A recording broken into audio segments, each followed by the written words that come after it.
Hello, are you sad? Are you blue? Are you so ashamed of yourself and blaming yourself for the clutter in your home? Well, guess what? That's not a fun way to feel. That's not a fun way to be. That's not a good, healthy way to be. I want you to stop that immediately. Stop that. Just declutter. Forgive yourself and declutter. You know, I talk about decluttering. Every single solitary video that you see from me on these shorts is about decluttering. And every day I'm giving you a new oomph, a new punch, a new invigoration, a new seed to plant in your soul to get your decluttering going. I'm begging you, 15 minutes, 4 times a week, or 1 hour on Saturday if you're payroll. You do not have to declutter on your off day, which would be Tuesday for most of you, your free day, and you do not have to declutter on a holiday. Other than that, or a vacation, you're decluttering all the time until it's all gone.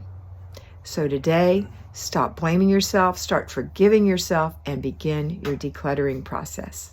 Make it a great day.